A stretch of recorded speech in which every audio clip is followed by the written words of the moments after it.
ഓരോ ദിവസം കഴിയുന്നതിനനുസരിച്ച് മെച്ചപ്പെടണം. നമ്മളെല്ലാവരും മരണത്തിലേക്ക് അടുത്തുകൊണ്ടിരിക്കുകയാണ്. ഇപ്പോൾ നമ്മുടെ പ്രായം എത്ര? 30 അല്ലെങ്കിൽ 35, 40. ഇനി ഇത്ര തന്നെ കാലം ദുനിയാവിൽ ജീവിക്കോ എന്ന് വിചാരിച്ചോ? ഒന്ന് ചോദിച്ചേ. അറിയില്ല. എന്നാൽ പോട്ടെ, 30 നിലവിലെ പ്രായം. ഇതിൻ്റെ പകുതി 15 കൊല്ലം ഇനി ജീവിക്കുമോ? അതും അറിയില്ല. എന്നാൽ അതിൻ്റെ പകുതിയുടെ പകുതി അറിയില്ലല്ലോ. അങ്ങനെയാണെങ്കിൽ നമ്മൾ ജീവിതത്തെ ഒന്ന് മെച്ചപ്പെടുത്തണം. മരണത്തിലേക്ക് അടുക്കുകയാണ് നമ്മൾ ഓരോരുത്തരും. ആ മരണത്തിലേക്ക് അടുക്കുമ്പോൾ നമുക്ക് ഈമാനോടെ ഈ ലോകത്തുനിന്ന് വിട പറയാൻ പറ്റണം. എന്താണ് ഈമാനോടെ മരിക്കുക എന്ന് പറഞ്ഞാൽ അർത്ഥം?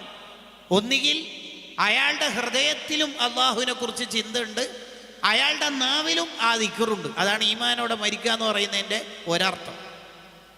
അല്ലെങ്കിൽ അയാളുടെ നാവിന് ചിലപ്പം ആ ദിക്ർ ഉണ്ടായിക്കോളണം എന്നില്ല, പക്ഷെ അയാളുടെ ഹൃദയത്തിൽ ദിക്ർ, അയാളുടെ ഖൽബിൽ ദിക്റുണ്ട്, അള്ളാഹുവിനെ കുറിച്ചുള്ള ഓർമ്മയുണ്ട്. ഇതാണ് ഈമാനോടെ മരിക്കുക എന്ന് പറയുന്നതിൻ്റെ താല്പര്യം. ഇനി ഈമാനില്ലാതെ മരിക്കുക എന്ന് പറയുന്നതിൻ്റെ താല്പര്യം എന്നാ? 2 തരത്തിലുണ്ട്. ഒന്ന്, അള്ളാഹുവിൻ്റെ നിയമങ്ങളെ നിഷേധിച്ചുകൊണ്ട് ഒരാളുടെ മനസ്സിൽ അതൊന്നും നടക്കൂല, അപ്പോൾ ഈ കാലത്ത് അങ്ങനെയൊക്കെ നടക്കും, എന്തീ പറയണത്, കുറച്ചൊക്കെ ആറാമല്ല, അങ്ങനെ ഒരു നിയമത്തിനെ നിഷേധിച്ചുകൊണ്ട് മനസ്സിൽ ഒരാളിൽ രൂപപ്പെട്ടു വന്ന ഒരാശയം ഉണ്ടായിരിക്കെ അയാൾ പെട്ടെന്ന് മരിച്ചു പോയാൽ അയാളുടെ ആഖിബത്ത് മോശമായി മരിച്ചു എന്നാണ് അർത്ഥമെന്ന് ഇമാമുൻ അൽ ഗസ്സാലി റളിയല്ലാഹു അൻഹു പറയുന്നു. അള്ളാഹു കാത്തുരക്ഷിക്കട്ടെ. അല്ലെങ്കിൽ അള്ളാഹുവിൽ നിന്നുള്ള ചിന്തയിൽ നിന്നൊക്കെ മാറി ദുന്യവിയായ ചിന്തയിലായി എൻഗേജ് ആകുമ്പോൾ മരണപ്പെടുക. പറമ്പിന് സ്ഥലം, ഈ സ്ഥലത്തിന് വലിയ വില കിട്ടുമോ, അല്ലെങ്കിൽ വേറെന്തെങ്കിലും, ഇങ്ങനെ ദുന്യവിയായ ചിന്ത. അത് നേരത്തെ അത്ര കടുപ്പമല്ലെങ്കിലും അയാളുടെ മരണം അത്ര നല്ല മരണമല്ല, ദുന്യാവിനെ ഓർത്തുള്ള മരണം എന്ന് ഗസ്സാലി ഇമാമ് സൂചിപ്പിക്കുന്നു. നമുക്ക് അള്ളാഹുവിനെ ഓർത്ത് മരിക്കാൻ പറ്റണം. ഒരു മഹാൻ്റെ അടുത്ത് അസ്രായീൽ അലൈഹിസ്സലാം വന്നപ്പോൾ അസ്രായീൽ അലൈഹിസ്സലാം ചോദിച്ച്, റൂഹ് പിടിക്കട്ടെ എന്ന് ചോദിച്ചു, പെർമിഷൻ. അപ്പം മഹാൻ തിരിച്ചു പറയാം, എത്താ അസ്രായീലേ ചോദിക്കണത്, 40 കൊല്ലമായിട്ട് ഞാനിവിടെ റെഡിയായിട്ട് നിൽക്കുകയാണ്, പിടിച്ച് പോയാട്ടെ. നമുക്ക് മരണത്തെ സ്വീകരിച്ച് മരിക്കാൻ പറ്റും. അതിനെന്ത് വേണം? 2 ഏരിയയിൽ നിന്നാണ് ഇന്നത്തെ സംസാരം ഉദ്ദേശിക്കുന്നത്. ഒന്ന്, ആഖിബത്ത് മോശമാവുന്ന കാര്യങ്ങൾ, അതിൽ നിന്ന് രക്ഷപ്പെടണം. 2, ഈമാനോടെ മരിച്ചു കിട്ടാൻ നമ്മൾ ഓരോരുത്തരും ചെയ്യേണ്ട ചില സുഹൃതങ്ങൾ, അത് നമ്മുടെ ജീവിതത്തിൽ ഉണ്ടാവുകയും വേണം. അള്ളാഹു നമ്മളിൽ നിന്ന് ഖബൂൽ ചെയ്യുമാറാവട്ടെ. നിങ്ങൾക്ക് ആമീൻ പറയാൻ തൗഫീഖ് ചെയ്യുമാറാവട്ടെ. അത് വലിയൊരു തൗഫീഖാണ്.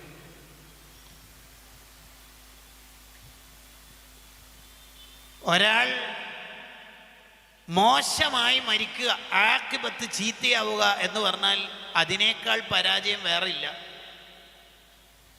നമ്മുടെയൊക്കെ ജീവിതത്തിൽ ഏറ്റവും കൂടുതൽ പേടിക്കേണ്ട ഒരു പേടിയാണ്, എന്തായാലും ഞാൻ മരിക്കും, ആ മരണം മോശമായിട്ടുള്ള മരണമാവുമോ എന്ന് പേടി വേണം.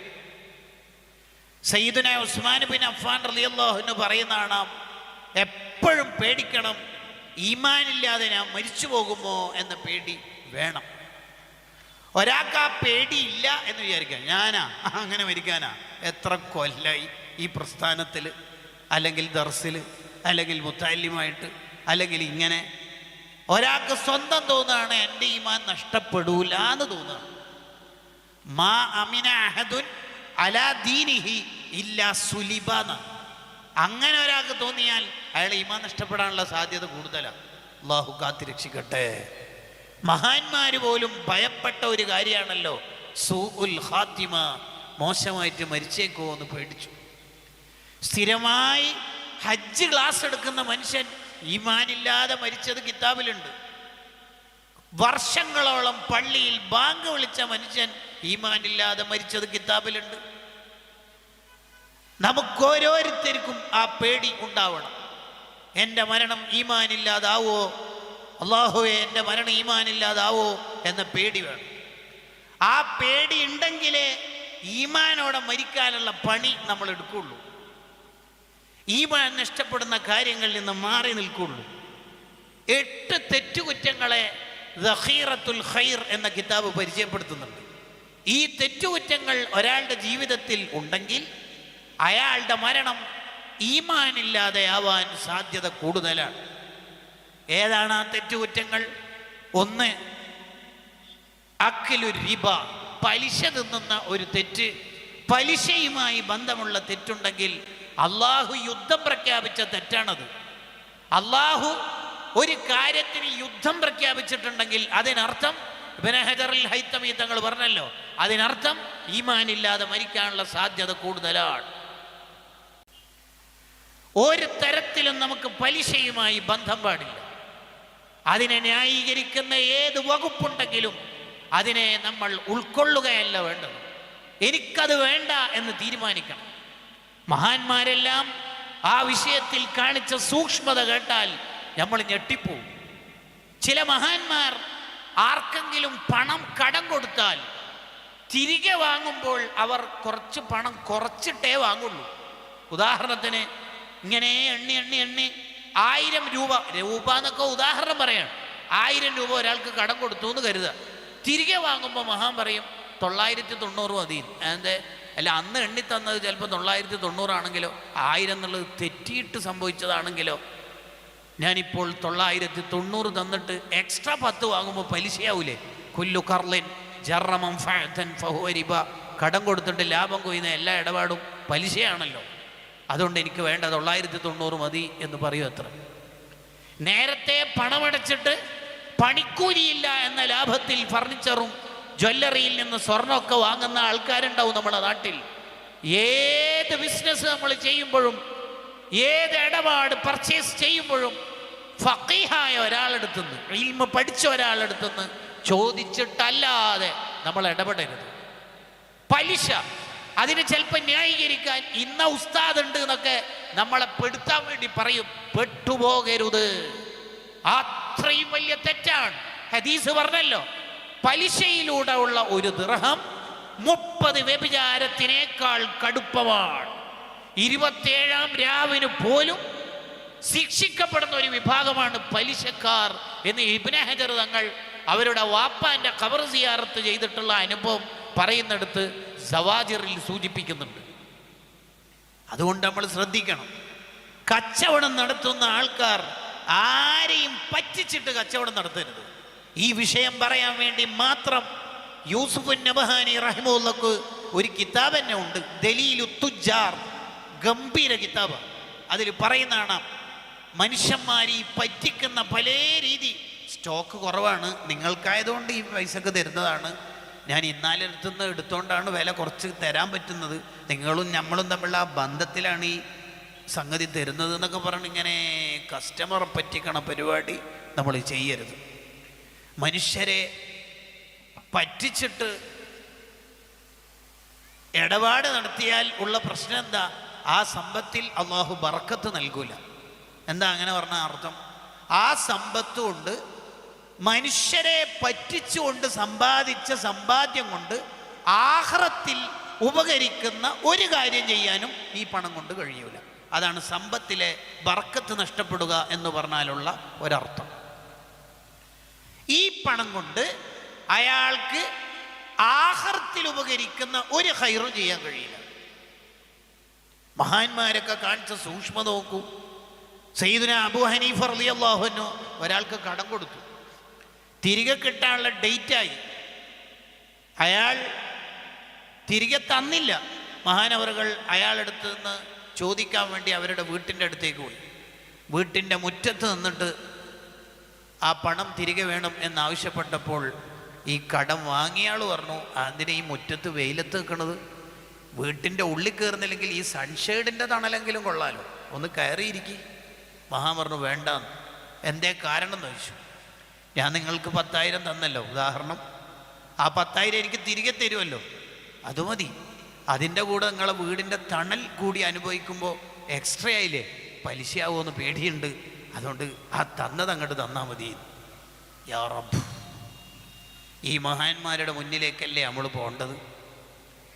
ഈ മഹാന്മാരുടെ മുന്നിലേക്ക് നമ്മൾ പോകുമ്പോൾ എന്തെല്ലാം പറ്റിക്കുന്ന ഇടപാടാണ് നമ്മൾ നടത്തിയേക്കുന്നത്. ആ സമ്പാദ്യം കൊണ്ട് വളർത്തിയ മക്കളെങ്ങനെയാണ് നന്നാവുക? ഹലാലല്ലാത്ത സമ്പാദ്യം നമ്മുടെ വീട്ടിലുണ്ടെങ്കിൽ ആ സമ്പത്ത് കൊണ്ട് വളർത്തിയ മക്കളെങ്ങനെയാ സ്വാലിഹീങ്ങളാവുക? ഗസാലി ഇമാം റഹിമഹുല്ലാ തൻ്റെ ഇഹ്യാ ഉലൂമുദ്ദീനിൽ പറഞ്ഞല്ലോ, മക്കൾ നന്നാവാൻ ആദ്യം ചെയ്യേണ്ടത് കുട്ടികൾ കഴിക്കുന്ന ഫുഡ് ഹലാലാണ് എന്ന് ഉറപ്പുവരുത്തണം. അതാദ്യം വേണ്ടത്. ഇമാമുനൽ ഹറമൈനി റളിയല്ലാഹു അൻഹു സംവാദം നടത്തിക്കൊണ്ടിരിക്കുമ്പോൾ പെട്ടെന്ന് വാക്കിലൊരു ഇടർച്ച പോലെ. അപ്പോൾ ശിഷ്യന്മാരൊക്കെ ഞെട്ടിപ്പോയി. എന്താ ഉസ്താദിന് അങ്ങനെ സംഭവിക്കൂലല്ലോ, എന്താ സംഭവിച്ചത്? മഹാനവറുകളോട് സംവാദം കഴിഞ്ഞിട്ട് ചോദിച്ചു, ഉസ്താദിന് എന്താ അങ്ങനെ പറ്റിപ്പോയത്? അതെ, എൻ്റെ വാപ്പ ഇമാം ജുവൈനി റളിയല്ലാഹു അൻഹുവിന് ഒരു നിർബന്ധം ഉണ്ടായിരുന്നു. എൻ്റെ ഉമ്മനോട് പറയത്രേ, എൻ്റെ മോനിക്ക്, അഥവാ ഹറമൈനി ഇമാം സ്വന്തത്തിനെ കുറിച്ചാണ് പറയുന്നത്, എൻ്റെ മോനിക്ക് പാല് നീ മാത്രം കൊടുത്താൽ മതി. അന്ന് ഈ അടിമ സ്ത്രീകളൊക്കെ പാല് തരാൻ വേണ്ടി വരുന്ന കാലമായിരുന്നു. അവരാരുടെയും മുലപ്പാൽ കൊടുക്കരുത്, നിൻ്റെ പാല് കൊടുത്താൽ മതി. നീ കഴിക്കുന്നത് ഹലാലാണ്, അപ്പോൾ നിൻ്റെ പാല് ഹലാലാണ്, നീ കൊടുത്താൽ മതി. ഒരു ദിവസം എൻ്റെ കരച്ചിൽ കൂടിയപ്പോൾ വീട്ടിൽ ജോലിക്കെത്തിയ ഒരു സ്ത്രീ എനിക്ക് പാല് തരാൻ ശ്രമിച്ചു. ഇതെൻ്റെ വാപ്പ കണ്ടിട്ട് എന്നെ പിടിച്ചു വാങ്ങി കാല് മുകളിലും തല താഴെയാക്കിയിട്ട് അന്ന് കുടിച്ച മുഴുവൻ പാലും ഛർദ്ദിപ്പിച്ചു. എല്ലാം പോയിട്ടുണ്ട്, എന്നാലും ഉണ്ടാവുമല്ലോ ഒരു കബത്ത്, എന്നാലും ഉണ്ടാവുമല്ലോ ഒരു ചെറുത്, എന്ത് അണ്ണാക്കിന് പറ്റി പിടിച്ചിട്ടുണ്ടാവുമല്ലോ. അതിൻ്റെ ഒരു പ്രശ്നമാണ് ഇപ്പം സംസാരിക്കുമ്പോൾ ചെറിയൊരു വർത്തമാനത്തിലൊരു കുറവ് വന്നു പോയത്. കണ്ടോ, ഈ ചരിത്രം വിശദീകരിച്ച് തൊബക്കാത്തു ഷാഫിയത്തുൽ കുബ്രയിലും റൂഹുൽ ബയാനിലൊക്കെ ചോദിക്കുന്ന ഒരു ചോദ്യമുണ്ട്. ഒരു ചെറിയ മിസ്റ്റേക്ക് എന്ന് പറയാൻ പറ്റാത്തൊരു സംഗതി സംഭവിച്ചു എപ്പോഴേക്ക് സംസാരത്തിൽ, അതും ഹൈറ് പറഞ്ഞുകൊണ്ടിരിക്കുമ്പോൾ ചെറിയൊരു വിക്ക് വരുന്നുണ്ടെങ്കിൽ നമ്മുടെയൊക്കെ ജീവിതത്തിൽ എത്ര തൗഫീക്ക് മുടങ്ങിപ്പോകും. ഹലാല് മാത്രമായിരിക്കണം നമ്മളെ മക്കൾക്ക് കൊടുക്കുന്ന ഫുഡ്. ഈ ഹലാലല്ലാത്ത ഫുഡ് നമ്മൾ കഴിച്ചാൽ വേറൊരു പ്രശ്നമുണ്ട്. എന്താ പ്രശ്നം? നമ്മൾ ദ്വാരക്കുന്ന ദുആഇന് ഉത്തരം കിട്ടൂല. മത്അമുഹു ഹറാം മൽബസുഹു ഹറാം. അവൻ കഴിക്കുന്ന, അവൻ ധരിക്കുന്ന, അവൻ കുടിക്കുന്ന എല്ലാം ഹറാമാണ്. പിന്നെ എങ്ങനെയാണ് ദുആഇന് ഉത്തരം കിട്ടുക എന്ന് നബി സല്ലല്ലാഹു അലൈഹി വസല്ലം തങ്ങൾ ചോദിക്കുന്നുണ്ട്. അതാണ് സഅദ് ബിൻ അബി വഖാസ് റളിയല്ലാഹു അൻഹു നബി സല്ലല്ലാഹു അലൈഹി വസല്ലം തങ്ങളോട് ഒരു റിക്വസ്റ്റ് നടത്തുന്നുണ്ട്. നബിയെ, ഞാൻ ദ്വാരക്കുന്ന ദുആഇനൊക്കെ ഉത്തരം കിട്ടണം, ദുആഇന് ഉത്തരമുള്ള നാവാവണം എൻ്റെ നാവ്. അതിനെന്താ വഴി? അത്വിബ് മത്വഅമക തകുൻ മുസ്തജാബദ് ദഅവ. ഓ, എന്താ വർത്താനം നോക്കിയേ. കഴിക്കുന്ന ഫുഡ് ഹലാലാവണം മോനെ, എങ്കിൽ നിന്റെ ദുആഇന് അല്ലാഹു ഉത്തരം നൽകും. നബിയുനാ റസൂലുള്ളാഹി സ്വല്ലല്ലാഹു അലൈഹി വസല്ലം. വേറെ ഒരു പ്രശ്നവും കിടപ്പുണ്ട് അവിടെ. എന്താ പ്രശ്നം? ഹലാലല്ലാത്ത ഫുഡ് നമ്മളെ വയറ്റിലെത്തിയാൽ നമ്മുടെ ഖൽബ് വേഗം ചീത്തയാവും. ആരെ കണ്ടാലും മോശം ചിന്ത മാത്രമേ ഉണ്ടാവുള്ളൂ. ഒരു ഭാര്യയും ഭർത്താവും ഈ ബീച്ചിൽ വന്നിട്ട് ഇങ്ങനെ നടന്നു പോകുമ്പോൾ, ഇത് കാമുകനും കാമുകയാണ്, വെളുത്ത എല്ലാ പിള്ളേരെന്നെ കണ്ട. ഇയാൾക്ക് ആരെ കണ്ടാലും മിസ്അണ്ടർസ്റ്റാൻഡിങ് മാത്രമേ ഉണ്ടാവുള്ളൂ. അയാൾ ഉസ്താദിൻ്റെ മുമ്പിൽ വലിയ ആളാവാൻ ശ്രമിക്കുന്ന ആളാണ്. മറ്റേ ആൾ സ്റ്റേജിൽ കസേര കിട്ടണമെന്ന് വിചാരിക്കുന്ന ആളാണ്. ഇയാൾ പേയ്സൻ്റെ ആളാണ്. ഇയാൾ ബാഡ്ജ് കിട്ടണമെന്ന് വിചാരിക്കുന്ന ആളാണ്. എല്ലാവരെക്കുറിച്ചും മൂപ്പർക്ക് മോശം വിചാരം മാത്രമേ ഉണ്ടാവുള്ളൂ. പക്ഷെ ഇയാൾ സ്വന്തത്തിനെ കുറിച്ച്, ഞാൻ അൽഹംദുലില്ലാ അങ്ങനെയൊന്നും ചിന്തിക്കുന്ന ആളല്ല കണ്ട. എന്നാ ഹലക്കന്നാസ്, നാട്ടുകാരും മുഴുവനും മോശമാണെന്ന് ഒരാളുടെ ഖൽബിൽ എന്തുകൊണ്ട് ചിന്ത വരുന്നു? അയാൾ കഴിക്കുന്ന ഫുഡിൽ ഒരു പ്രശ്നം പറ്റിപ്പോയി. ഇതെൻ്റെ വക പറയണല്ല. തഹാറത്തുൽ ജിസ്മി വൽ ഫുആദ് മിൻ സൂഇൽ ലന്നി ബിജമീഇൽ ഇബാദ് എന്ന് പറഞ്ഞിട്ട് ഈ വിഷയത്തിൽ ഒരു കിതാബ് തന്നെ ഉണ്ട്. ഇത് ഒരു വള്ളിയല്ല, 2 വള്ളിയുള്ള കിതാബാണ്. ഇത് 1 വള്ളി മാത്രം. ഇമാം ഷാറാനി റഹ്മത്തുള്ളാഹിയുടെ കിതാബ്. ഇതിൽ കാണാം ഈ പറഞ്ഞ ആശയം. അതുകൊണ്ട് നമ്മൾ കഴിക്കുന്നത് ഹലാലാണെന്ന് ഉറപ്പിക്കണം. ഹലാലാണ് എന്ന് ഉറപ്പിക്കണം. ഇല്ലെങ്കിൽ നമ്മുടെ ഖൽബ് വേഗം ചീത്തയാവും. എല്ലാവരെ കുറിച്ചും മോശം വിചാരം മാത്രമേ നമുക്ക് ഉണ്ടാവുള്ളൂ. ആരെന്ത് നല്ലത് ചെയ്താലും അയാൾക്ക് ഇന്നത് കിട്ടാനാണ്, അയാൾ ആളാവാനാണ്, അങ്ങനെ മാത്രമേ ഇയാൾ ചിന്തിക്കുള്ളൂ. ഒരാളെക്കുറിച്ച് ഇയാൾക്ക് നല്ല വിചാരം ഉണ്ടാവില്ല. അതാണ് ഒന്നാമത്തെ തെറ്റ്, പലിശ. രണ്ടാമത്തെ തെറ്റേതാ?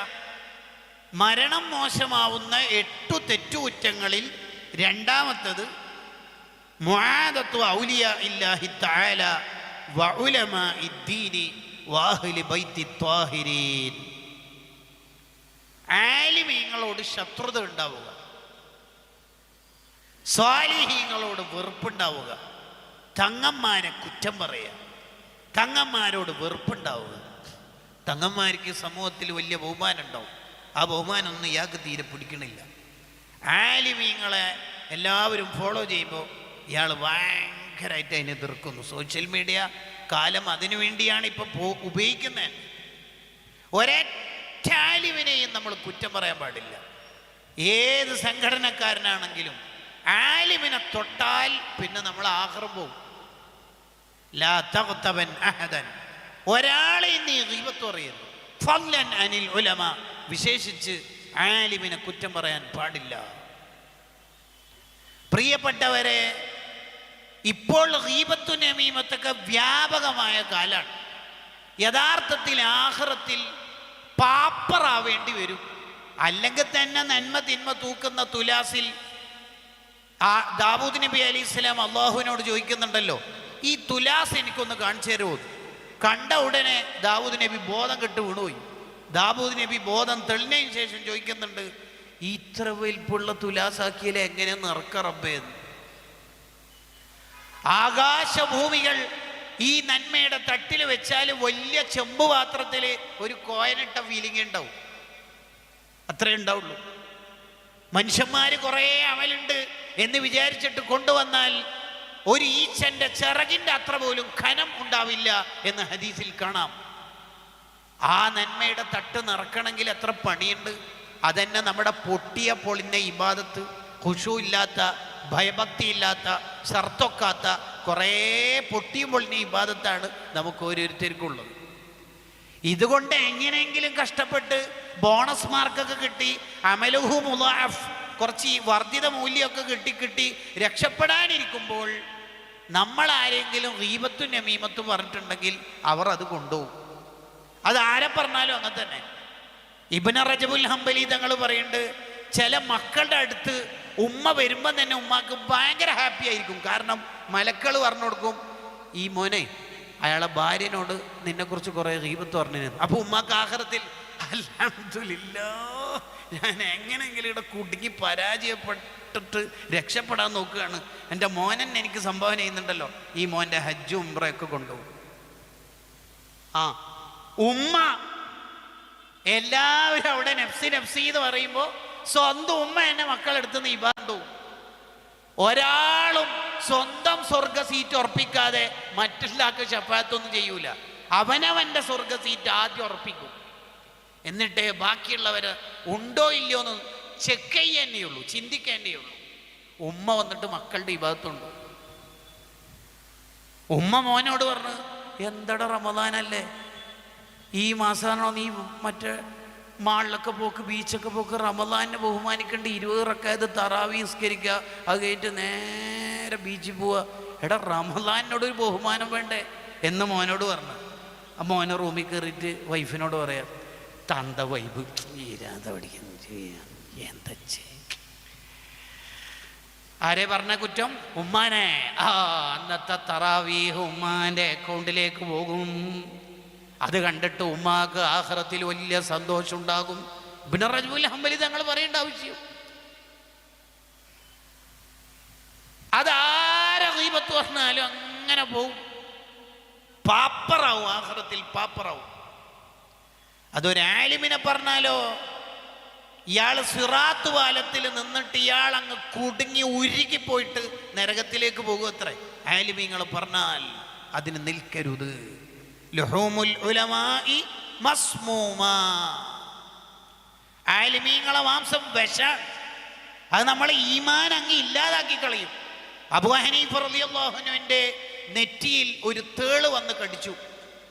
അബൂ ഹനീഫ തങ്ങൾ അതെങ്ങനെ ചൊട്ടി താഴെ വീണു.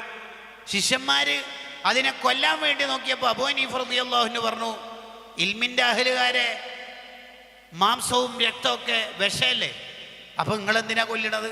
നോക്കുമ്പോൾ ആ തേള് ചത്തിട്ടുണ്ട്. ആലിമീങ്ങളെ ഗീബത്ത് പറയുന്ന മനുഷ്യന്മാരൊക്കെ കൽബ് ചത്തുപോയിട്ടുണ്ടാവും. പിന്നെ കൽബ് മരിച്ചുപോയത് മനസ്സിലാവില്ല. അതെങ്ങനെ മനസ്സിലാവില്ല? അത് മനസ്സിലാവണമെങ്കിൽ ഹദ്ദാദ് ഇമാമിൻ്റെ കിതാബിലുണ്ടല്ലോ, അത് മനസ്സിലാവണമെങ്കിൽ ഒന്ന് അരച്ചു നോക്കിയാൽ മതി. മാ ദവാഉ മൻ യതസക്കലു അനിൽ ഖൈറാത്തി വയമീലു ഇല ശഹവാത്ത് മാ ഹുബ്ബിഹി ലിൽ ഖൈരി വാഹിലി വബുഅലിഹി ലിശ്ശരി വാഹിലി. വാട്സപ്പ് നോക്കുമ്പോൾ ഉറക്കൊന്നും വരുന്നില്ല, ഇൻസ്റ്റ നോക്കുമ്പോൾ ഒന്നുമില്ല, ഖുർആൻ എടുക്കുമ്പോൾ ഭയങ്കര ഉറക്ക്. ഉസ്താദ് കണ്ണറാറ്റുണ്ടാകുമ്പോൾ ഉസ്താദ് ഒന്ന് മന്ദിരിക്കുമെന്ന്. ഈ രോഗം ഒരാൾക്ക് വരുന്നുണ്ടെങ്കിൽ മനസ്സിലാക്കാം അയാളുടെ കൽബ് മരിച്ചു പോകുന്നുണ്ട്. അൽക്കഫ് ഓതുമ്പോൾ ഉറക്കം വരുന്നു. അതേ അൽക്കഫിൻ്റെ ഖുർആൻ്റെ ഏട് അങ്ങോട്ട് മടക്കി വെച്ചിട്ട് വേറെ ഏതെങ്കിലും തെറ്റായ അനാവശ്യ കാര്യങ്ങളിൽ എൻഗേജ് ആകുമ്പോൾ ഓരോ ഉറക്കമില്ല. തറാവീഹ് എത്രയായി? ഉറക്കം വരുന്നു.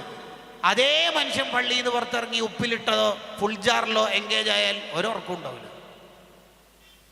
അതന്നല്ലേ പ്രശ്നം? അതന്നല്ലേ പ്രശ്നം? ഒരാളുടെ കൽബ് മരിച്ചു പോയാൽ അയാളിൽ ഉണ്ടാവുന്ന 3 അടയാളങ്ങൾ തഫാസീറിന്റെ ഗ്രന്ഥങ്ങളിൽ കാണാം. ഒന്ന്, അല്ലാ യജിദ ലിത്വാഅത്തി സമറ, ഇബാദത്ത് ചെയ്യാൻ രസം ഉണ്ടാവില്ല, ഇബാദത്തിനൊരു മധുരം ഉണ്ടാവില്ല. സതേ നാളെ മാസം കാണൂല, 29-ന് തീരൂല, റമദാൻ 30 ആവില്ലല്ലോ. വെയില് എന്നല്ല പറഞ്ഞത്, എന്തൊരു വെയിലല്ലേ, പണ്ടൊന്നും ഇങ്ങനെ വെയിലില്ല എന്നല്ലേ കണ്ടാ. എങ്ങനെയെങ്കിൽ റമദാൻ തീരണം എന്നാ ഇവര് വിചാരിക്കണത്. അല്ലാ യജിദ ലിത്വാഅത്തി സമറ, ചെയ്യുന്ന ഇബാദത്തിന് ആനന്ദം കിട്ടൂല, അയാളുടെ ഖൽബ് മരിച്ചു പോകുന്നുണ്ട് എന്നുള്ളതിൻ്റെ അടയാളമാണ്. രണ്ടാമത്തത്, തെറ്റ് ചെയ്യാൻ അയാൾക്ക് പേടിയുണ്ടാവില്ല, ഒരു പേടിയുണ്ടാവില്ല, ഗംഭീരമായി തെറ്റ് ചെയ്യും. ഇനി ആരെങ്കിലും ചോദിച്ചാൽ പറയും അള്ളാഹു തൗബ സ്വീകരിക്കുന്ന ആളല്ലേ, അള്ളാഹു ഗാഫിറല്ലേ, അള്ളാഹു ഗഫാറല്ലേ, അള്ളാഹു ഗഫൂർ അല്ലേ. കണ്ടോ, അയാൾ കുറച്ച് പഠിച്ചിട്ടുണ്ട്. അതാ ഏറ്റവും വലിയ പ്രശ്നം. അതാണ് ഏറ്റവും വലിയ പ്രശ്നം. എന്ത്? മഹാനായ ഇമാം ഗസാലി റഹിമഹുല്ലാ ഇബ്ലീസിന്റെ ചതിക്കുഴികളെ കുറിച്ച് പറയുന്ന കിതാബിൽ പറയുന്നതാണ്, ചിലര് തെറ്റ് ചെയ്യും എന്നിട്ട് പറയും അള്ളാഹു പുറത്തു തരുമല്ലോ. എടാ മോനെ, അള്ളാഹു പുറത്ത് തന്നു തന്നെ വിചാരിക്കുക, നിന്റെ തൗബ സ്വീകരിച്ചു. ഈ തൗബ സ്വീകരിച്ചോ ഇല്ലയോ എന്ന് എവിടുന്നാ മനസ്സിലാവുക? ആഖിറത്ത്. നീ സ്വർഗത്തിലേക്ക് പോയിക്കോളി. പേടിച്ചുരുക്കി നിൽക്കുമ്പോഴാണ് നിന്നോട് അത് പറയാം, സ്വർഗത്തിലേക്ക് പോയിക്കോളി. അങ്ങനെ രക്ഷപ്പെട്ട് എന്ന് വിചാരിക്കുമ്പോഴാണ് കർട്ടൻ്റെ അപ്പുറത്തേക്ക് അള്ളാഹു വിളിക്കും, ഇങ്ങോട്ട് വാ, സ്വർഗത്തിൽ പോകുന്നതിനും ഇങ്ങോട്ട് വാ. പിന്നെ നീ ചെയ്ത തെറ്റുകുറ്റങ്ങൾ ഞാനൊന്നും അറിയില്ല എന്ന് വിചാരിക്കരുത്, ഞാനെല്ലാം അറിഞ്ഞിട്ടുണ്ട്, അത് അറിയുന്നതോട് കൂടി തന്നെയാണ് പുറത്തു വന്നത്, നീ ഇന്നതൊക്കെ ചെയ്തിട്ടില്ലേ. അതാ മഹാന്മാര് പറഞ്ഞത്, നരകത്തിൽ പോകുന്നതിനേക്കാൾ കടുപ്പാണ് അള്ളാന്റെ ഈ ചോദ്യം. എങ്ങനെ ഫേസ് ചെയ്യുക? എങ്ങനെ ഫേസ് ചെയ്യുക? എന്ത് ധൈര്യത്തിലാ നമ്മൾ തെറ്റ് ചെയ്യുക? ഏത് ധൈര്യത്തിലാ തെറ്റ് ചെയ്യുക? അള്ളാഹു ചോദിക്കൂലേ, നീ ചെയ്ത തെറ്റുകുറ്റങ്ങളെല്ലാം ഞാൻ അറിഞ്ഞിട്ടുണ്ട്, ആളെ മുമ്പിൽ നിന്ന് അത് പറയാതെ വഷളാക്കാതെ നിന്നതാണ്, പുറത്ത് തന്നിട്ടുണ്ട്, ശരിയാണ്, പക്ഷെ ഞാൻ തെറ്റ് അറിഞ്ഞിട്ടില്ല എന്ന് വിചാരിച്ചേക്കരുത്. ഈ ചോദ്യം മഹാന്മാർ എഴുതി വെക്കുക. നരകം കിട്ടുന്നതിനേക്കാൾ കടുപ്പല്ലേ, അള്ളാഹിനേക്കാൾ വലുത് ഇനി ആരാ നമുക്ക് ഉള്ളത്? ആ അള്ളയല്ലേ നേരിട്ട് ചോദിക്കണത്. അല്ലാ, നിങ്ങൾ ആലോചിച്ച് നോക്കി. അങ്ങനെ ഹൃദയം കേടുവന്നാൽ അയാൾക്ക് തെറ്റ് ചെയ്യാൻ ഒരു പേടി ഉണ്ടാവില്ല. ഒരു വാഴ കേൾക്കുന്നു വാട്സപ്പിൽ നിന്ന്, അല്ലെങ്കിൽ സ്റ്റാറ്റസിൽ നിന്ന്, അല്ലെങ്കിൽ യൂട്യൂബിൽ നിന്ന്, അതേ യൂട്യൂബിൽ നിന്ന് തന്നെ പിന്നെയും ഹറാമ് ചെയ്യും. ഒരു പേടിയുണ്ട് അയാൾക്കുണ്ടാവില്ല, ഒരു പേടി അയാൾക്കുണ്ടാവില്ല. എന്തേ കാരണം? അയാളുടെ ഖൽബിന് രോഗം വന്നുപോയി. മൂന്നാമത്തത്,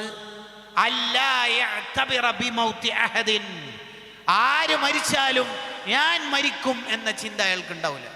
ഇന്നാ ലില്ലാഹി വ ഇന്നാ ഇലൈഹി റാജിഊന്റെ വിവിധ തരം സ്റ്റിക്കർ പരിക്കുണ്ടാവും വാട്സപ്പിൽ ഇടാനേ, ആരെങ്കിലും മരിച്ചാൽ ഇടാനേ. ഇതേപോലെ ഞാനും മരിക്കേണ്ടതാണ് എന്ന ചിന്ത അയാളെ ഒരു ഭാഗത്തും ചിന്ത വന്നിട്ടുണ്ടാവില്ല. ഇതാണ് ഒരാളുടെ ഖൽബ് മരിച്ചുപോയതിൻ്റെ, രോഗം പിടിച്ചതിൻ്റെ അടയാളമെന്ന് റൂഹുൽ ബയാൻ അടക്കമുള്ള തഫ്സീർ ഗ്രന്ഥങ്ങളിൽ കാണാം. എന്തുകൊണ്ടാണ് ഈ രോഗം വരുന്നത്? അതിൻ്റെ കാരണമാണ് അയിമ്മത്ത് എഴുതി വെച്ചത്. ആലിമീങ്ങളെ തെറി പറയൽ, സോഷ്യൽ മീഡിയ അതിനു വേണ്ടിയാണ് ഇപ്പോൾ ഉപയോഗിക്കുന്നത്. പ്രിയപ്പെട്ടവരെ, നമ്മളുടെ ആഖിബത്ത് നമ്മളാണ് കാത്തു സൂക്ഷിക്കേണ്ടത്. ഒരു വിഭാഗം ആലിമിനെയും നമ്മൾ പറയാൻ പാടില്ല. അവർ അല്ലാഹുവിൻ്റെ പ്രകാശ ഗോപുരങ്ങളാണ്. വലഖദ് സയ്യന്ന സമാഅ ദുനിയ ബിമസാബിഹ്. അവരെ കുറിച്ച് ഖുർആനും ഹദീസും പറഞ്ഞത് നക്ഷത്രങ്ങളാണ് ആലിമീങ്ങൾ എന്നാണ്. നക്ഷത്രം എപ്പോഴും വെളിച്ചമാണ്, ആലിമീങ്ങൾ എപ്പോഴും ലോകത്തിന് വെളിച്ചമാണ്. നക്ഷത്രം ആകാശത്തിന് അലങ്കാരമാണ്, ആലിമീങ്ങൾ ലോകത്തിന് അലങ്കാരമാണ്. നക്ഷത്രങ്ങൾ കണ്ടിട്ട് യാത്ര ചെയ്യുന്ന കപ്പൽ യാത്രക്കാരുണ്ട്, ദിശ നിർണയിച്ചു കൊടുക്കും നക്ഷത്രങ്ങൾ. അതുപോലെ വഴിതെറ്റിയവരെ നേർമാർഗത്തിലേക്ക് എത്തിക്കുന്നവരാണ് ആലിമീങ്ങൾ. അവരെ നിസ്സാരപ്പെടുത്താൻ പലരും ശ്രമിക്കും. ഏതെങ്കിലും ഒരു ഉസ്താദിന്റെ സംസാരത്തിന്റെ ഒരു ശകലം കട്ടെടുത്തുകൊണ്ട് സോഷ്യൽ മീഡിയ അലക്കി തേക്കാൻ ശ്രമിക്കുമ്പോൾ അതിലൊന്നാം നമ്പറായിട്ട് വഹാബികൾ ഉണ്ടാകും. അതിൽ നമ്മൾ കൂട്ടുനിൽക്കാൻ പാടില്ല. ഒരാളെ ഗീബത്ത് പറയുമ്പോൾ, നമീമത്ത് പറയുമ്പോൾ നമ്മൾ ആലോചിക്കേണ്ട ഒരു കാര്യമാണ്. ഷെഹ്റാൻ ഇമാം പറഞ്ഞത്, അയാളെക്കാൾ നല്ല ആളാണെങ്കിൽ നമ്മളെ ചിന്തക്ക് തന്നെ കേടുണ്ട്. നമ്മൾ നല്ല ആളാണെന്നുള്ള ചിന്ത വരുമ്പോൾ, അയാളെക്കാൾ മോശമാണെങ്കിൽ നീ എന്തിനാ പിന്നെ ആ പരിപാടിക്ക് നിൽക്കാൻ പോണത്? നീ നന്നാവാനല്ലേ ശ്രമിക്കേണ്ടത്. ഒരാളെ അള്ളാഹു ഏറ്റെടുത്താൽ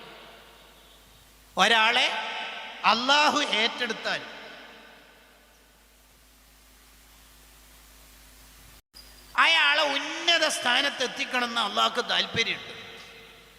അയാൾക്കാണെങ്കിൽ അതിനനുസരിച്ചുള്ള കർമ്മങ്ങൾ ഇല്ലതാനും, അതിനനുസരിച്ചിട്ടുള്ള കർമ്മങ്ങൾ ഇല്ല.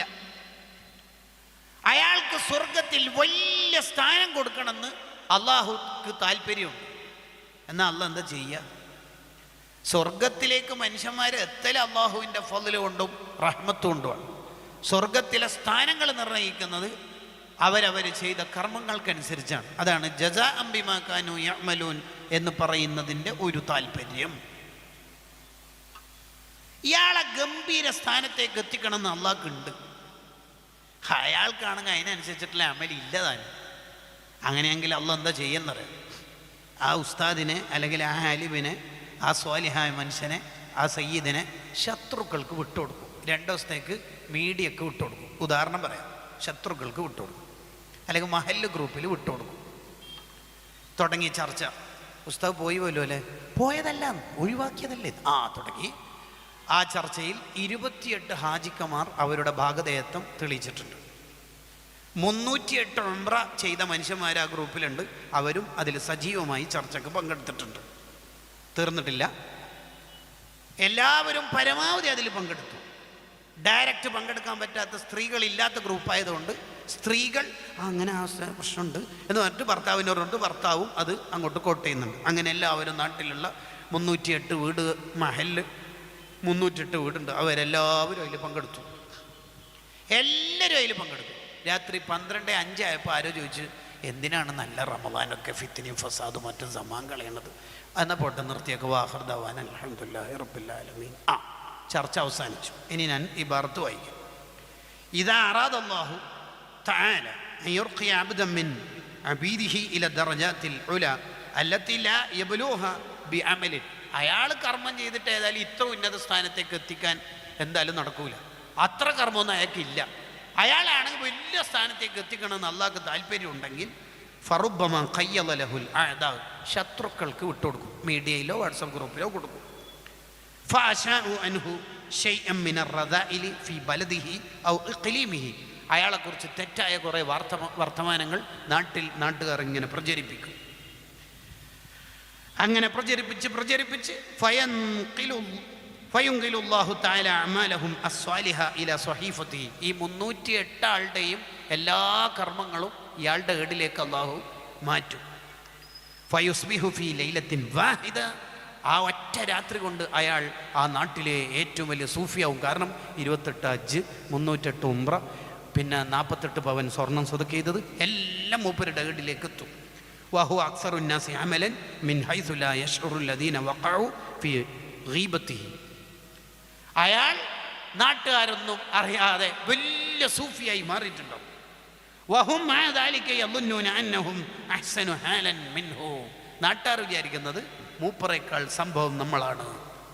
ആഖിറത്തിലെത്തുമ്പോഴാണ് മൂപ്പര് ഒറ്റ രാത്രി കൊണ്ട് സൂഫിയായ ഒരു ചരിത്രം അവർക്കന്ന് ബോധം തെളിയും.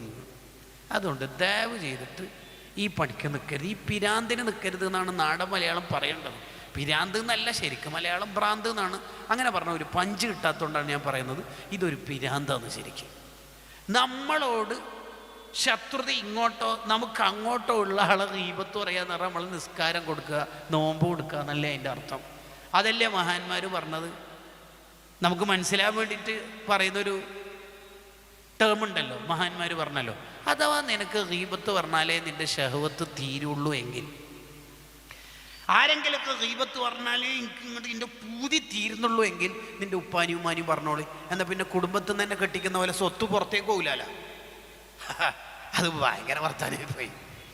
ഇങ്ങനെ മനുഷ്യന്മാരെ ട്രോളാൻ പറ്റുള്ളൂ. ഭയങ്കര വർത്താനാണ്. ഇങ്ങനെ പറഞ്ഞിട്ട് എനിക്ക് മനസ്സിലാകുന്നില്ലെങ്കിൽ പിന്നെ എന്താ പറയേണ്ടതെന്ന് കൂടെ അതിന് താല്പര്യമുണ്ട്. അതുകൊണ്ട് കൂട്ടുകാരെ, ആരെയും തുടരുത്, ഒരാളെയും ഗീബത്ത് പറയരുത് എന്ന് മാത്രമല്ല ഒരാളെക്കുറിച്ച് മോശം വിചാരം നമ്മുടെ മനസ്സിൽ ഉണ്ടാവരുത്. ഒരാളെക്കുറിച്ച് മോശം ചിന്തിക്കരുത്. അതാണ് അൽ മുസ്ലിം. യഥാർത്ഥ മുസ്ലിം എന്ന് പറഞ്ഞാൽ മൻ സലിമൽ മുസ്ലിമൂന മിൻ ലിസാനിഹി വയദി മൻ സലിമൻ നാസു മിൻ ലിസാനിഹി വയദി. വിവിധ റിപ്പോർട്ടുകൾ കാണാം. ഒരാളെക്കുറിച്ച് മോശം വിചാരിക്കാൻ പാടില്ല. ഷെഹറാനി ഇമാം ഈ കിതാബ് എഴുതിയത് തന്നെ എന്തിനാണെന്നറിയാവോ? ഇതിന് വേറൊരു പേരും കൂടി മഹാൻ കൊടുക്കണ്ടല്ലോ, അൽ മൻഹജുൽ മുത്തഹർ ലിൽ ജിസ്മി വൽ ഫുആദ് മിൻ സൂഇ ളന്നി ബി അഹദിൻ മിനൽ ഇബാദ്. ഒരാളെയും തെറ്റിദ്ധരിക്കാത്ത ജീവിതം, ഒരാളെക്കുറിച്ച് മോശം വിചാരം ഇല്ലാത്ത ജീവിതം നമുക്കുണ്ടാവും. ഒരാളെക്കുറിച്ചും വേറൊരാളെക്കുറിച്ച് കാണുമ്പോൾ അയാൾ ഇന്നതിൻ്റെ ആളാണ് എന്ന് നമുക്ക് തോന്നുന്നത് എന്തുകൊണ്ടാണ്? നമ്മുടെ ഖൽബ് മോശമായത് കൊണ്ടാണെന്ന് ഷെഹറാനി ഇമാമിൻ്റെ ഉസ്താദിൽ നിന്ന്, അഥവാ സഖരിയ അൽ അൻസ്വാരി റളിയല്ലാഹു അൻഹുവിൽ നിന്ന് ഈ കിതാബിൽ ഉദ്ധരിക്കുന്നുണ്ട്. കാരണം എന്താ? നമ്മളിപ്പോൾ ഒരു കണ്ണാടി നോക്കിയാൽ ആ കണ്ണാടി എന്താ നമ്മളോട് പറയൽ? നമ്മുടെ മുഖത്തൊരു കലയുണ്ടെങ്കിൽ, എന്തെങ്കിലും ഒരു നെഗറ്റീവ് ഉണ്ടെങ്കിൽ അത് ആദ്യം പറഞ്ഞു തരും, അല്ലേ? അതെ, കണ്ണാടിക്ക് കണ്ണാടിയുടേതായ വർത്തമാനങ്ങൾ, ഞാൻ ഇത്ര മീറ്ററുള്ള കണ്ണാടിയാണെന്നൊന്നുമില്ല. നമ്മളെക്കുറിച്ച് കണ്ണാടി പറഞ്ഞുതരും. നമ്മളുടെ എന്താണോ ഉള്ളത് അത് കണ്ണാടി പറഞ്ഞുതരും. ഹദീസിലുണ്ടല്ലോ, അൽ മുഅ്മിനു ലിൽ മുഅ്മിനി കൽ മിർആത്ത്. ഒരു മുഅ്മിൻ മറ്റൊരു മുഅ്മിനിന് കണ്ണാടി പോലെ. അപ്പോൾ ഒരു മുഅ്മിനെ കാണുമ്പോൾ തന്നെ അയാൾ മറ്റേതിൻ്റെ ആളാണെന്ന് തോന്നുന്നത് നമ്മളെ കുറവുകൊണ്ടാണ്. കണ്ണാടി നോക്കുമ്പോൾ നമ്മളെ കുറവാണെന്ന് അത് നമ്മളെ മനസ്സിൽ ചീത്തയായതുകൊണ്ടാണ് അങ്ങനെ ഒരു തോന്നലുണ്ടാവും. രണ്ടാളെ കണ്ടാൽ എന്തെങ്കിലും വിചാരിക്കരുത്. നമ്മൾ പാതിരാക്ക് ഒരാളെ കണ്ടാൽ വേഗം എന്തെങ്കിലും വിചാരിക്കാൻ പാടില്ല. നമ്മുടെ ഖൽബ് നന്നാകുമ്പോൾ ആരെക്കുറിച്ച് മോശം വിചാരം ഉണ്ടാവും. അൽ മർഉ യഖീസു അലാ നഫ്സിഹിന. ഒരാൾ കടപ്പുറത്ത് വന്നിട്ട് പാതിരാക്കി ലഹരി ഉപയോഗിക്കുന്ന ആളാണെങ്കിൽ പിന്നെ അയാളെ എപ്പം പാതിരാക്കിയിലേക്ക് കൂടി പോകുന്നുണ്ടോ കണ്ട ആളെക്കുറിച്ചെല്ലാം മൂപ്പര് അങ്ങനെ വിചാരിക്കുള്ളൂ. കാരണം മൂപ്പരെ കിയാസാക്കിയിട്ടേ വിചാരിക്കുള്ളൂ. മൂപ്പരുടെ പ്രശ്നം എല്ലാവർക്കും ഉണ്ട് എന്ന് മൂപ്പർക്ക് തോന്നും. അപ്പോൾ വേറൊരാളെക്കുറിച്ച് മോശം വിചാരം നമുക്ക് വരുന്നുണ്ടെങ്കിൽ അത് നമ്മുടെ ഖൽബിന് കേട് വന്നത് കൊണ്ടാണ് ആ വിചാരം വരുന്നത് എന്നാണ് മഹാന്മാർ നമ്മളെ പഠിപ്പിക്കുന്നത്. നമ്മുടെ ഖൽബ് ശുദ്ധിയായിരിക്കും. ഒരാളെയും മോശം വിചാരിക്കരുത്. ഈ കിതാബ് വായിച്ചാൽ നമ്മൾ പേടിച്ചു പോകും. ഇതിൽ പറയുന്നുണ്ട്, ഒരാൾ ആഖിറത്തിലെത്തിയാൽ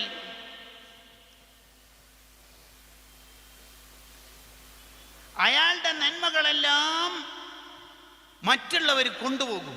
എന്താ കാരണം? എന്താ അതിൻ്റെ കാരണം? വമാ ദാമ ഫീ ബാത്തിനിൽ അബ്ദി ഔ ളാഹിരിഹി ഖസ്ലത്തുൻ വാഹിദത്തുൻ മദ്മൂമ. വേറെ ഒരാളെക്കുറിച്ച് മോശം വിചാരവുമായി ഒരാൾ ജീവിച്ചാൽ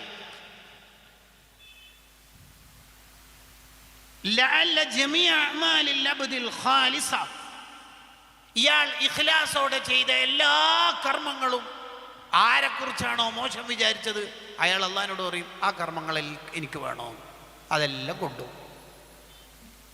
വലൗ മറത്തൻ വാഹിദ, ഒറ്റൊരു തവണ അയാളെ കുറിച്ച് നമ്മൾ മോശം വിചാരിച്ചിട്ടുള്ളൂ, അത് മതി അയാൾക്ക് നമ്മുടെ അമല് വാരിക്കൊണ്ടുപോകാൻ, അത് മതി.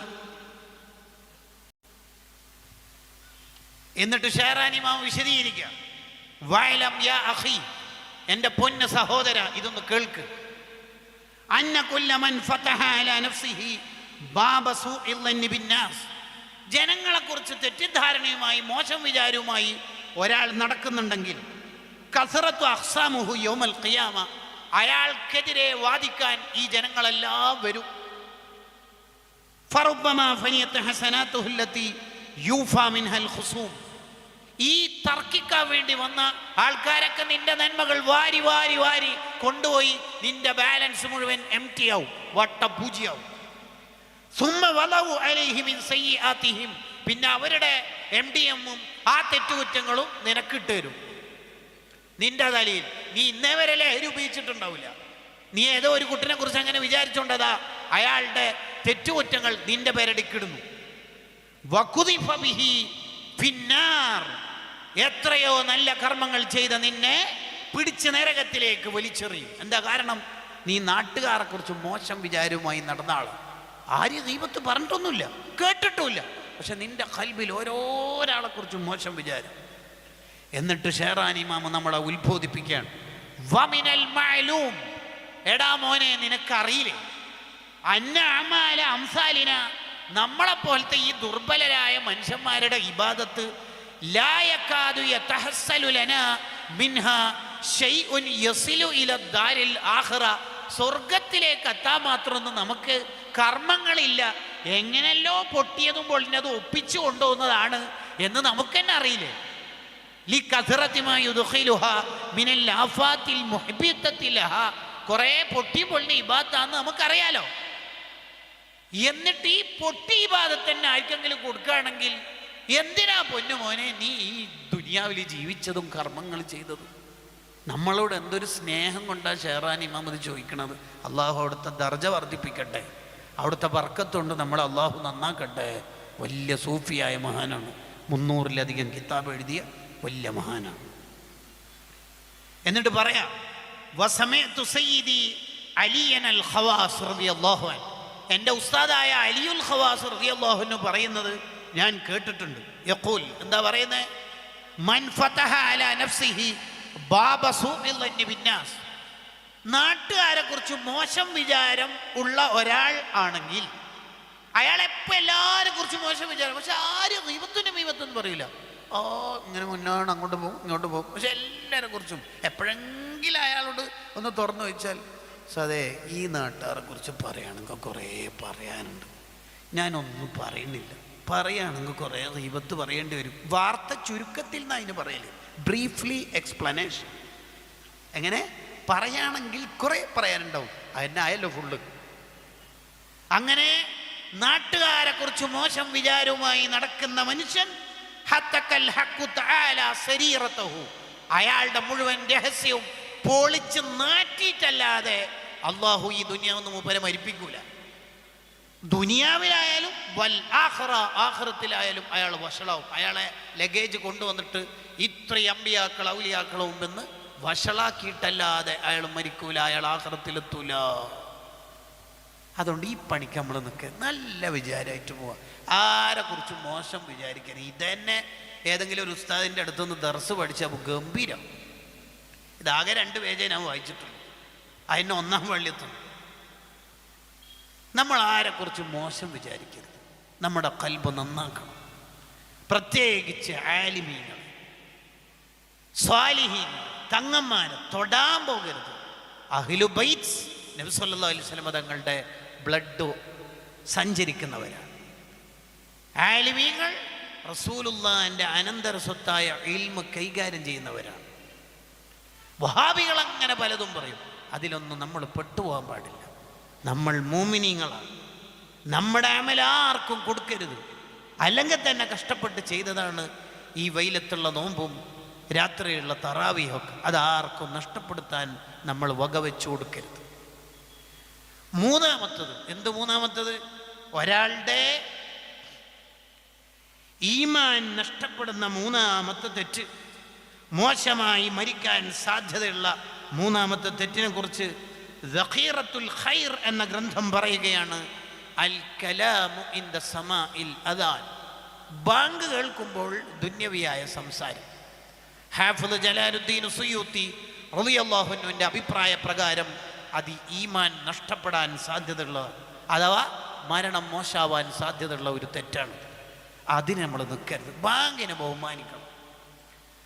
ഞാനിങ്ങനെ സംസാരിച്ചുകൊണ്ടിരിക്കുമ്പോൾ പെട്ടെന്ന് വയ്ക്കുന്ന ഒരാൾ തോണ്ടി, എന്താ സൈഷ ബാങ്ക് കൊടുക്കുന്നുണ്ട്, ആ ഓക്കെ.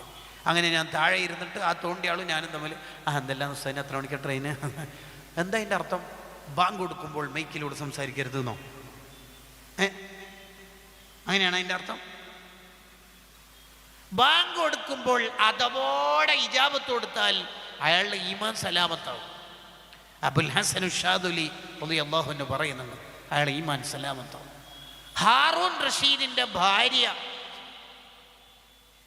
നല്ല സ്ത്രീയ, ഒരുപാട് കിണർ കുഴിച്ചു കൊടുത്ത സ്ത്രീയാണ്. അവർ ഒരുപാട് സ്ഥലത്ത് മക്കയിലേക്ക് പോകുന്ന വഴിയിലൊക്കെ കിണർ കുഴിച്ചു കൊടുത്ത ഒരു പെണ്ണുങ്ങളാണ്.